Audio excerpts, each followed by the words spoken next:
Bien le bonjour les amis, bienvenue dans cette nouvelle vidéo d'actualité. Aujourd'hui on va parler de la lente disparition des serpents et très grave dans la Nouvelle-Aquitaine. Parce que c'est vrai que les serpents c'est des animaux extrêmement utiles, même si certains ne les aiment pas.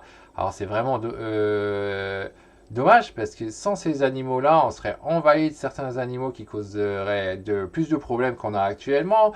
Je fais référence notamment aux rats. Ah, il y a trop de rats, etc. Ce sont des animaux qui. Les rats, c'est des animaux qui ne viennent pas à la base d'Europe, mais bon, qui ont été apportés il y a quelques siècles en arrière. D'ailleurs, les souris aussi, ça ne vient pas de chez nous.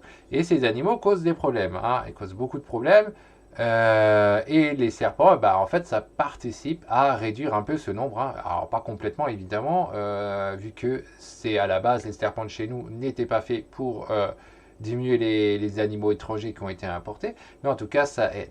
Et c'est pour ça que c'est vraiment effectivement très grave.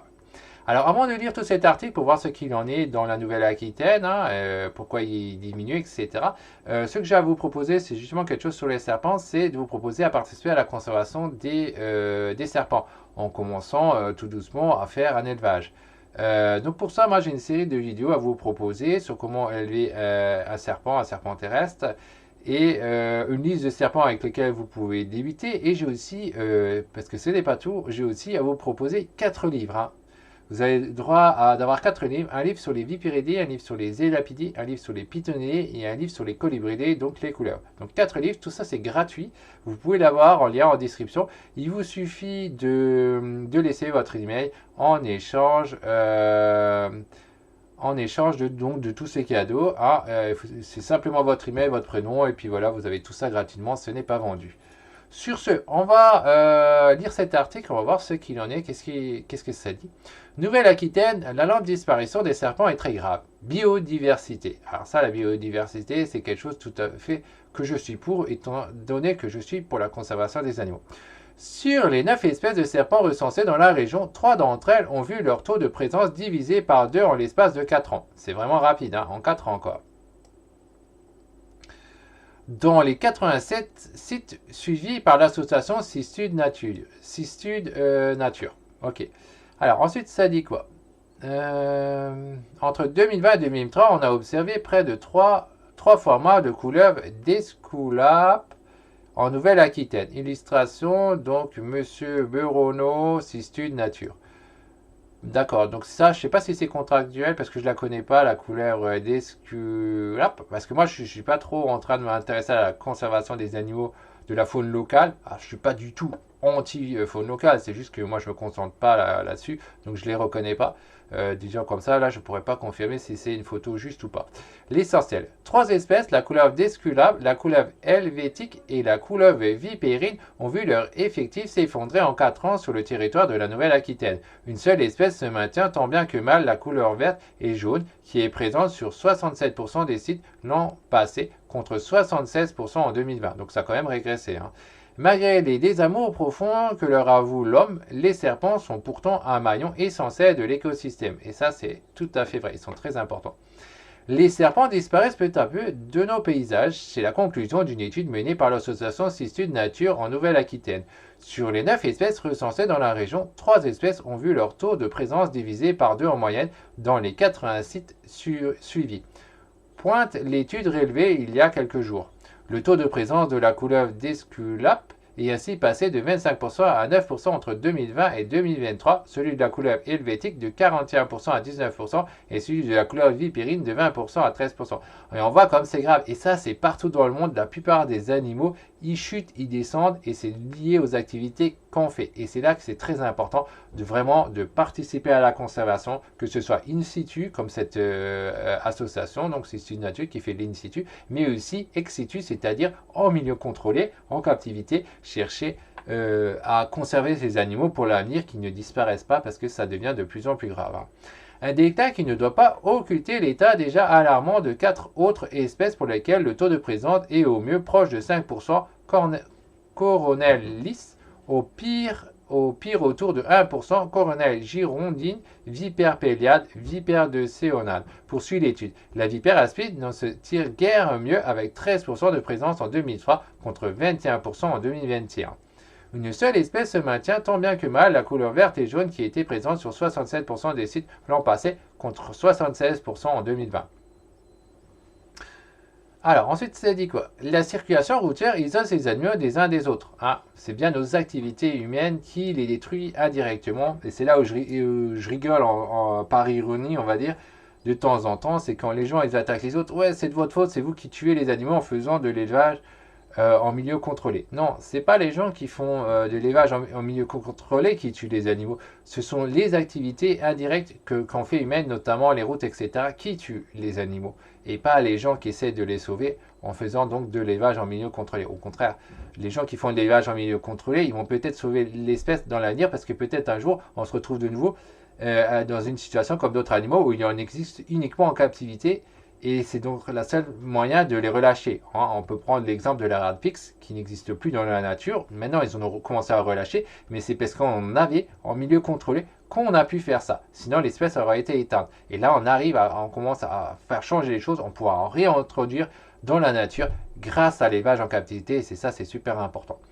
Ces conclusions ne sont pas une surprise pour les spécialistes qui avaient déjà remarqué un déclin de la population de serpents. Mais jusqu'ici, nous ne disposons pas d'une étude menée sur du long terme. Ce qui est le cas désormais, explique l'herpétologue Mathieu Beronneau. Malheureusement, elle valide nos hypothèses. Les spécialistes soulignent que ce sont surtout des espèces communes qui sont marquées par un fort taux de disparition. La raison principale à cet effondrement est de chercher dans la destruction des habitats. Ce sont des animaux qui ont besoin d'habitats naturels bien conservés, explique Mathieu Beronneau. Malheureusement, il y en a de moins en moins du fait de l'urbanisation, de la bitumisation. Les jardins sont par ailleurs de plus en plus tondus à ras, avec de moins en moins de caches. Et à côté de cela, il y a des circulations routières qui isolent ces animaux les uns des autres. Car lorsqu'ils veulent traverser les routes, ils se font écraser. C'est le problème de ces animaux dits à mobilité réduite. Étymologiquement, serpent est tiré du nom latin serpens, qui veut dire animal qui se traîne. Donc là, tout ce qui vient d'énumérer, c'est donc bien des activités indirectes des gens qui les tuent. Et non des gens qui sont en train de faire de la conservation en faisant de l'élevage en captivité, en milieu contrôlé. Il semblerait également que le changement climatique commence à avoir un effet. On a observé une mortalité importante à l'été 2022 en raison de l'assèchement des milieux, même si cela ne touche pas toutes les espèces.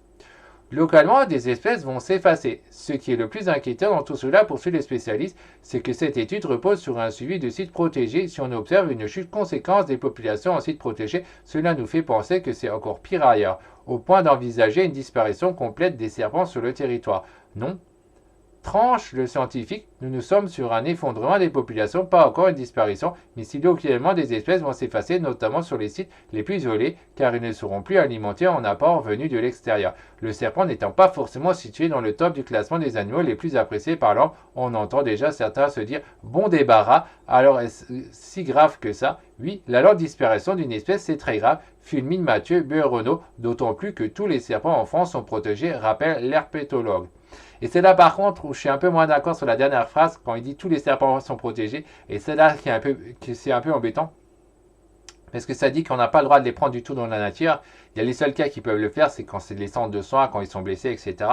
Des fois, ils sont pris et après, ils restent en captivité parce qu'ils ne peuvent pas être relâchés. Mais sinon, on n'a pas le droit du tout d'y toucher. Et c'est un problème. Quand des animaux deviennent carrément, à la limite, ils deviennent en danger critique, ça devrait vraiment sérieusement qu'il fallait les élever en milieu contrôlé. Et ça, déjà bien avant. Une fois que l'espèce est déclarée vulnérable, il fallait en prendre une partie et les élever en milieu contrôlé pour éviter qu'ils s'éteignent complètement. Or que la loi française, elle bloque complètement les choses. Et du coup, on se retrouve avec des animaux qui risquent de disparaître. Mais ce n'est pas le seul pays. Il y a de plus en plus de pays qui sont allés dans cette mauvaise direction et qui ne prennent pas en compte que non, le milieu contrôlé, ça permet de sauver les animaux. Pourquoi? Parce qu'il n'y a pas les prédateurs, etc. Il y a les soins, etc. qu'on peut faire, qu'on ne pourra jamais faire en milieu naturel. En milieu naturel, on ne peut pas tout surveiller, c'est pas possible.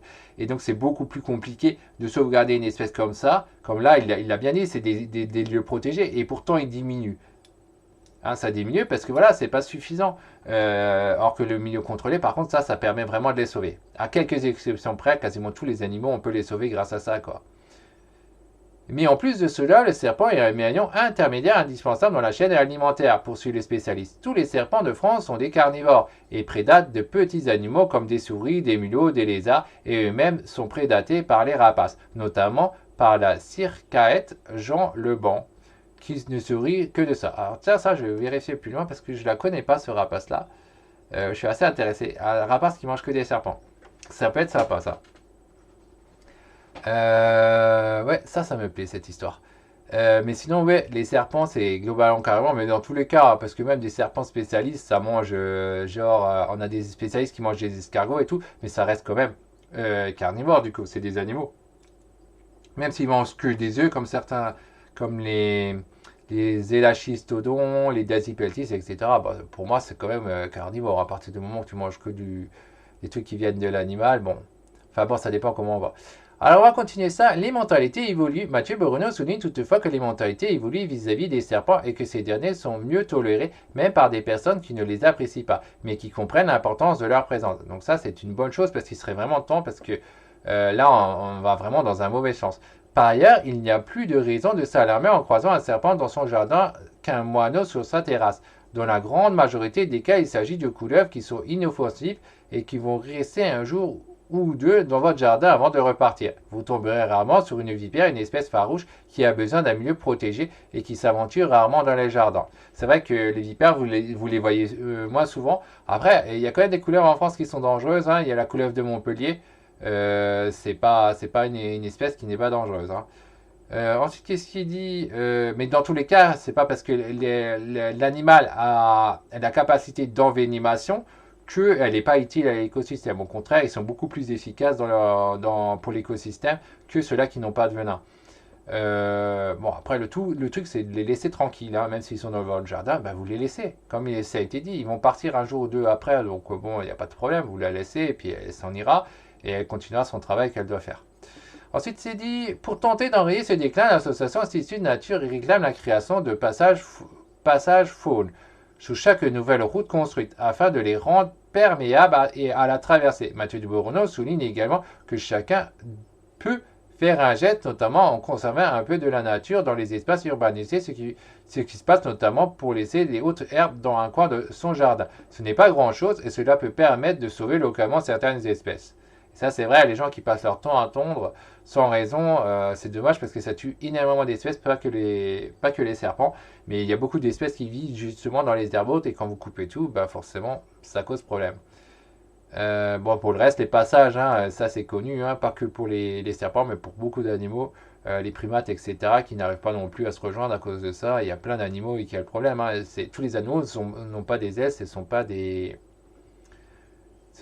oiseaux, quoi.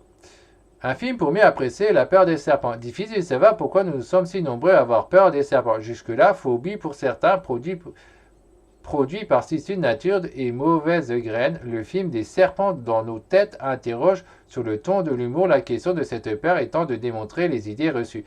Entre fiction, micro-trottoir et film naturel, ce documentaire permettra aux plus réticents de se familiariser en toute sécurité avec ces bêtes si particulières et aujourd'hui menacées. Des serpents dans nos têtes et un accès libre tout le mois d'octobre, réalisé par Marie Daniel et Fabien Massoko, 39 minutes. Bon, ça peut être un truc assez sympa pour les gens. C'est vrai qu'il y a beaucoup de gens qui, même dans ma famille, qui ont peur des serpents et je comprends pas pourquoi personnellement. Je vois pas le problème avec ça. Bon, il y a des gens qui ont peur de ça.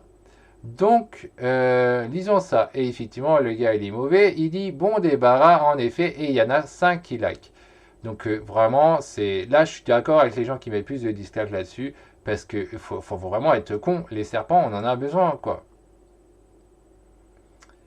Et là, il réplique autre chose. En tant qu'helléniste, je ne l'ignore pas. De même, je sais qu'en son sanctuaire delphique, Apollon a tué le fabuleux serpent Python. Il n'empêche que je déteste ces paroles, du moins ceux qui sont bien réels et non symboliques. Voilà. Là, clairement, c'est mérité d'avoir les dislikes. T'as le droit de pas aimer les serpents, mais il faut comprendre qu'ils sont utiles. Perso, je suis arachnophobe, plus. Pourtant, je n'ignore pas l'importance de ces animaux dans notre écosystème et j'admire leur niveau d'adaptation et ne désire donc nullement qu'ils disparaissent. C'est bien un sentiment humano-centré dans toute sa splendeur. Donc là, c'est bien. C'est ma plus grande phobie. J'ai toujours rêvé d'une vie sans serpent. Je suis désolé de vous dire ça, mais je déteste cet animal et je souhaiterais qu'il disparaisse. Petit, je faisais des rêves que je tombais dans le puits de serpent. Ouais, ben c'est juste une vision, une perception qui est mauvaise. Donc là, pareil, bah, là, la personne est quand même plus correcte dans la façon de réaliser les choses que l'autre qui disait en haut, hein, ça. Ce n'est pas à part que vous avez besoin d'une séance chez un psy qu'une espèce ou un groupe d'espèces qui ne vous a jamais rien fait doit disparaître. Où passe l'homme, l'animal trépasse. Ouais. Pas de problème avec le réchauffement climatique, d'autres espèces plus dangereuses pourraient faire leur apparition.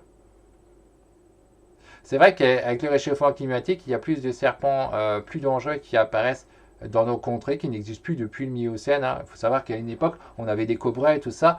Ces cobras ne sont plus chez nous, mais ils pourraient très bien revenir, hein. Les SUV, bon, on va aller savoir ce qu'il dit, l'évoque. Alors, qu'est-ce que ça a à voir, les histoires de serpents, avec le problème d'évoque? Pour certains serpents, la disparition est encore pas assez rapide. Ouais, mais ça, c'est mal placé aussi comme commentaire. On va voir comment on le perçoit. Donc lui, il a effacé son truc. Et le dernier, il dit, y a-t-il une allusion subtile qui aurait échappé à la modération? Ouais, bon, il y a quand même beaucoup toujours de haine et tout, et pourtant c'est incompréhensible. Moi, je comprends pas ça. Des serpents, c'est quelque chose d'hyper utile, et je vois pas pourquoi. Moi, j'en ai l'aide, et c'est pour ça que je vous conseille aussi de le faire, d'aider ces serpents, les mal aimés, hein, comme diraient certaines personnes, hein. Moi, j'arrive pas à comprendre ça, mais ces serpents sont très utiles pour l'écosystème et j'espère que ça vous intéresserait aussi à un moment ou à un autre, que ce soit tout de suite ou dans l'avenir, à les sauver. Comme dit, vous pouvez recevoir une série de vidéos sur les serpents pour pouvoir commencer à m'intéresser aux serpents ou simplement parce que vous avez envie d'en savoir plus sur les serpents. Il y a 4 livres que vous pouvez avoir, c'est totalement gratuit. Vous avez le lien en description. Donc